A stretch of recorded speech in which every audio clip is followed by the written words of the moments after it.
l'air que je respire. D'après cet athlète, quel gaz contenu dans l'air est important pour notre corps?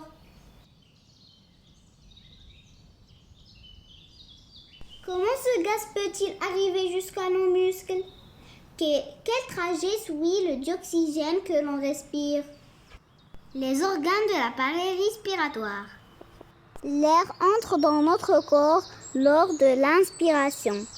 L'air inspiré passe par la trachée qui se divise en deux branches. Puis, à l'intérieur des poumons, les branches se divisent en tubes de plus en plus fins. Les bronchioles.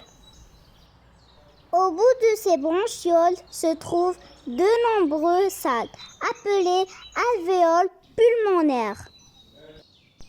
L'air arrive jusqu'aux alvéoles où sa composition change. Il repart ensuite en faisant le trajet inverse. Le diaphragme. Le diaphragme est un muscle situé sous les poumons. Lors de l'inspiration, il se contracte et s'abaisse, ce qui provoque l'entrée de l'air dans les poumons. Lors de l'expiration, il se relève, provoquant l'expulsion de l'air contenu dans les poumons. Fonctionnement d'une alvéole. Le sang qui arrive aux alvéoles est riche en dioxyde de carbone et pauvre en dioxygène. Quand le sang repart des alvéoles, c'est l'inverse.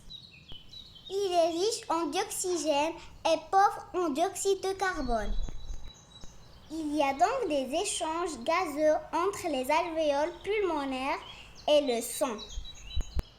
Le dioxyde de carbone passe du sang à l'alvéole, alors que le dioxygène passe de l'alvéole au sang.